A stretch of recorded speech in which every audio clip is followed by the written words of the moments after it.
आज की इस वीडियो में हम पढ़ेंगे ग्रिड।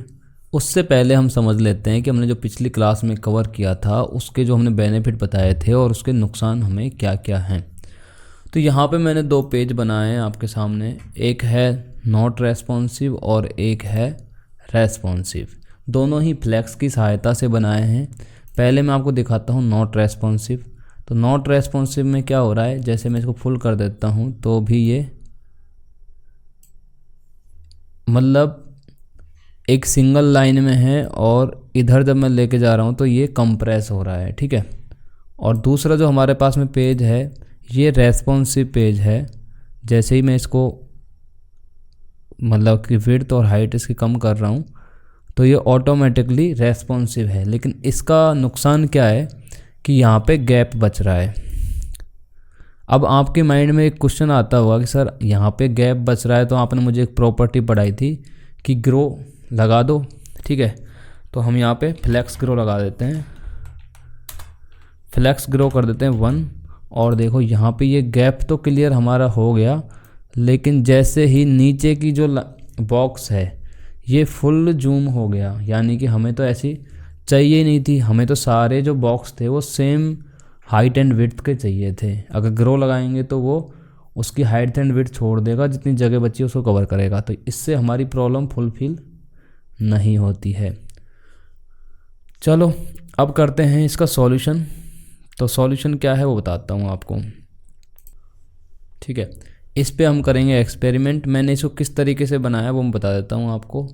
सबसे पहले मैं यहाँ पे ग्रिड रेस्पॉन्सिव में गया और यहाँ पर मैंने बॉडी के अंदर एक H1 टैग बनाया जिसको मैंने लिखा दिस इज रेस्पॉन्सिव। उसके अंदर एक पेरेंट चाइल्ड बनाया ग्रिड कंटेनर, ठीक है। उसके अंदर एक क्लास और दी रेस्पॉन्सिव ग्रिड, और उसके अंदर हमने बना दिया कार्ड। उसकी CSS हमने इस तरीके से लिखी हुई है। यहाँ पे जो स्टार लगा के ये ग्लोबल एट्रीब्यूट है जिसमें हमारे जो वेब पेज में कोई एक्स्ट्रा मार्जिन पैडिंग होती है उसको रिमूव करने के लिए, ठीक है।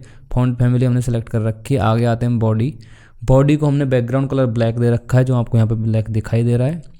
यहाँ पे आ जाते हैं हम H1 टैग के अंदर। तो H1 टैग जो ये है इसको हमने दे रखा है टेक्स्ट लाइन सेंटर और मार्जिन बॉटम से 20 पिक्सल्स यहाँ से, ठीक है।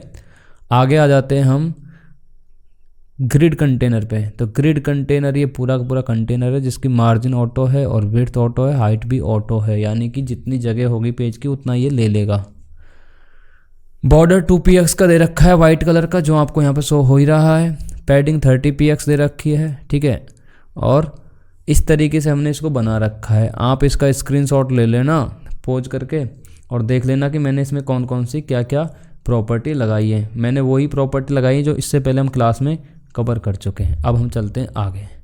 तो यहाँ पे मैंने आपको प्रॉब्लम बताई थी कि रेस्पॉन्सिव पेज तो हम बना सकते हैं फ्लेक्स की सहायता से, फुल रेस्पॉन्सिव है, लेकिन जो हमारा आखिरी का जो बॉक्स रहता है रेस्पॉन्सिव होने के कारण वो अपनी जो विड्थ और हाइट है उसको चेंज कर लेता है। तो इसको ठीक करने के लिए हमारे पास में एक होती है प्रॉपर्टी ग्रिड। ग्रिड प्रॉपर्टी जो है इसको रिप्लेस कर देती है। तो सबसे पहले हम पढ़ते हैं ग्रिड क्या होती है, ठीक है। तो अब पढ़ते हैं हम ग्रिड क्या होता है उसको समझते हैं। तो हमने यहाँ पे हमारी जो रेस्पॉन्सिव जो डिव है ये इसको हमने क्या कर रखा है, डिस्प्ले फ्लेक्स दे रखा है। ये सारी प्रॉपर्टी मैं यहाँ से रिमूव कर देता हूँ, इसको करता हूँ सेव।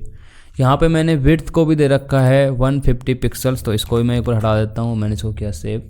यहाँ पे देखिए ये एक सिंगल लाइन में आ गए हैं, मैं इसको डिसेबल कर लेता हूँ। ये यहाँ पे सिंगल लाइन में आ गया है प्रत्येक कॉलम, ठीक है, यानी कि इसने पूरी रो को घेर लिया है। इतना आप समझ गए। अब आगे चलते हैं। हमारे पास में एक प्रॉपर्टी होती है उसका नाम है ग्रिड टेम्पलेट और कॉलम्स, ठीक है। इसका क्या उपयोग होता है वो बताता हूँ आपको मैं। तो मैं यहाँ पे आया, सबसे पहले मैंने दिया इसको डिस्प्ले ग्रिड नाम से, जो हमारी मेन प्रॉपर्टी होती है वो मैंने इसको दिया ग्रिड। कोई चेंजेस नहीं दिखा आपको, लेकिन अब दिखेगा। अब हमारे पास में एक प्रॉपर्टी है, प्रॉपर्टी का नाम है ग्रिड टेम्पलेट कॉलम्स। अब इसको हम किस तरीके से लिखते हैं दोस्तों वो बताता हूँ आपको। या तो आप ऐसे लिख सकते हैं जैसे मुझे इसके अंदर जितने पिक्सल्स का कार्ड चाहिए, विड्थ उसकी जितनी चाहिए उतनी और कितने चाहिए वो लिख सकते हैं। जैसे मैंने यहाँ पे मान लो मुझे 150 के 3 कार्ड चाहिए, तो मैंने यहाँ पे 150 को 3 बार लिख दिया, ठीक है। तो इसने अपने आप को 3 बार डिवाइड कर लिया, लेकिन मान लो वो 4 बार चाहिए तो मैं यहाँ पे 4 बार लिख देता हूँ, ठीक है। लेकिन इसका क्या नुकसान है कि ये रेस्पॉन्सिव नहीं है, क्योंकि हमने इसको कहा है कि 150 पिक्सल्स की विड्थ वाले कार्ड यहाँ पे 4 ऐड कर दीजिए। एक बार मैं इसके बीच में आपको गैप ऐड करके दिखा देता हूँ, ठीक है। यहाँ पे 4 कार्ड इसने ले लिए हैं, लेकिन ये रेस्पॉन्सिव नहीं है, समझ गए होंगे आप। अब हम इस चीज़ को फिक्स करने के लिए हमारे पास में एक सॉल्यूशन है, लेकिन सॉल्यूशन से पहले हमारे पास में इसी प्रॉपर्टी को यूज करने के लिए एक तरीका है, जिस तरीके को हम बोलते हैं, यहाँ पे लिखते हैं रिपीट, ठीक है। अब आपको यहाँ पे जितने कॉलम चाहिए, जैसे मुझे यहाँ पे 2 कॉलम चाहिए और कितने पिक्सल्स के चाहिए वो हम यहाँ पे लिख सकते हैं। जैसे 150 पिक्सल्स के 2 कॉलम चाहिए, मैंने किया सेव, तो इसने यहाँ पे बढ़ा लिया है। अब आपको बार बार में 150 पिक्सल्स को लिखने की ज़रूरत नहीं है, मैं डायरेक्ट यहाँ पे नंबर बढ़ाऊँगा और ये नंबर ऐसे बढ़ जाएगा, ठीक है। तो आपने ये तरीका समझ लिया है कि हम ग्रिड टेम्पलेट कॉलम को किस तरीके से उपयोग कर सकते हैं। या तो हम उसकी विड्थ ऑटोमेटिकली लिख सकते हैं, या फिर यहाँ पे हम रिपीट के अंदर एक बार ही दे सकते हैं, जितने कॉलम बढ़ाने हैं उतनी बढ़ा सकते हैं। दैट्स ऑल, यहाँ तक आपने समझ लिया। अब हम चलते हैं एक नए सॉल्यूशन की तरफ, ठीक है, वो मैं आपको बताता हूँ। अब हमारे पास में एक सिंगल सॉल्यूशन है कि हमें क्या पता कि यहाँ पे कितने कॉलम आ सकते हैं इस जगह के अंदर। तो उसको फिक्स करने के लिए हमारे पास में यहाँ पे जो हमने पिक्सल दे रखा है 150 पिक्सल, इसको हम 1FR कर सकते हैं, फिक्स रॉ, ठीक है। जैसे मैंने इसको 1FR किया तो इसने क्या किया, देखो मैंने यहाँ पे किया 4FR। अब मैं आपको समझाता हूँ इसके बारे में डिटेल्स। हाँ,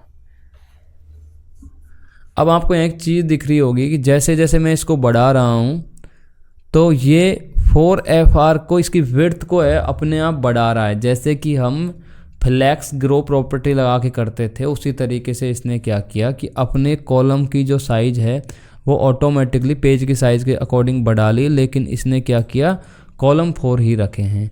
अब ये लेकिन रेस्पॉन्सिव एक हद तक है, उसके बाद में ये रेस्पॉन्सिव नहीं है, क्योंकि इसकी जो मिनिमम विड्थ है उसके बाद में ये कॉलम को नीचे नहीं तोड़ेगा, रखेगा वहाँ पे 4 कॉलम ही। लेकिन हाँ, एक हद तक ये रेस्पॉन्सिव का काम कर रहा है। अब हम नेक्स्ट प्रॉपर्टी समझते हैं जिससे कि इसको हम रेस्पॉन्सिव बना सकते हैं, वो बताता हूँ आपको। मैंने आपको जितनी भी प्रॉपर्टी पढ़ाई है इनमें क्या होता है कि बॉक्स जो हैं हमारे पास में 1 2 3 4, इनकी जो संख्या है वो फिक्स रहती है, यानी कि संख्या 4 ही रहेगी, लेकिन इनकी विड्थ एंड हाइट बदल जाती है।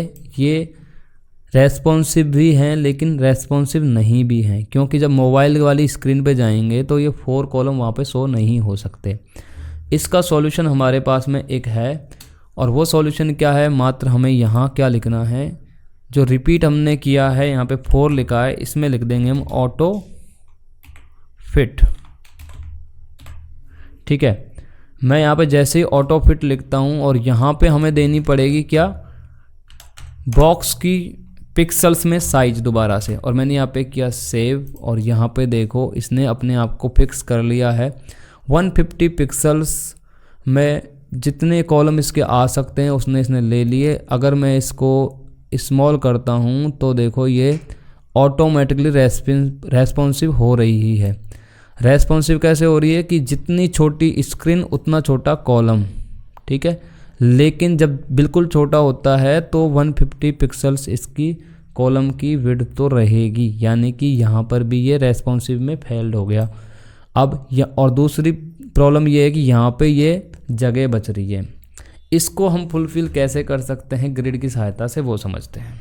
हमारे पास इस समस्या का जो सॉल्यूशन है वो पहला सॉल्यूशन ये है कि हम यहाँ पर आएँ और यहाँ पे लगाएं जस्टिफाई कंटेंट सेंटर। जैसे ही मैंने किया इसको सेंटर तो ये इसके सेंटर में आ गया है, ठीक है।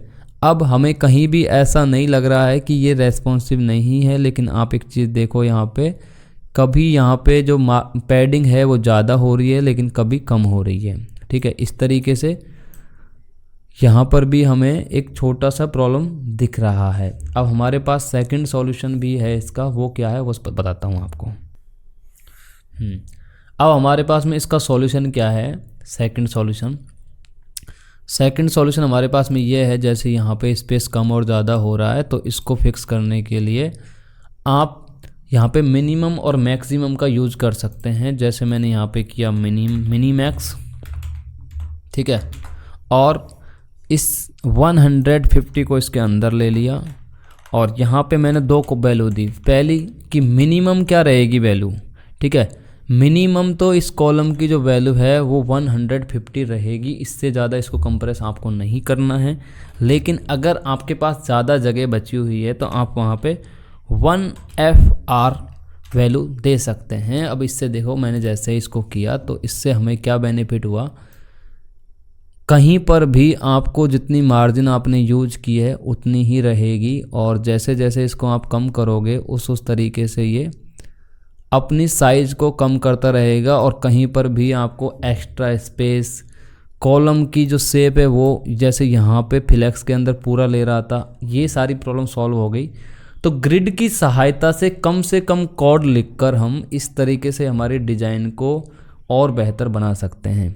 आगे आने वाली क्लास इससे भी बहुत बेहतरीन होने वाली हैं, क्योंकि उनमें हम एनिमेशन, ट्रांजैक्शन इफेक्ट, ये बहुत ही सरल और आसान तरीके से पढ़ने वाले हैं। मेरी हमेशा कोशिश ये रहती है आपके लिए कि एक स्टूडेंट जो पहली बार वेब डेवलपमेंट सीख रहा है उसको हम कितने अच्छी तरीके से कंटेंट प्रोवाइड करवाएं ताकि उसको वो चीज़ें आसानी से समझ आ सकें। इसके लिए दोस्तों हम बहुत मेहनत करते हैं, और आप जब हमारी वीडियो देखते हो तो लाइक के साथ साथ कमेंट कर दिया करो ताकि हमारी जो वीडियोज़ हैं थोड़ा सा और बच्चों तक पहुँचें और उससे हमें थोड़ा लाभ मिले कि हमारी कम्युनिटी बिल्ड हो। ठीक है, तो मिलते हैं अगली क्लास में, तब तक के लिए ऑल द बेस्ट।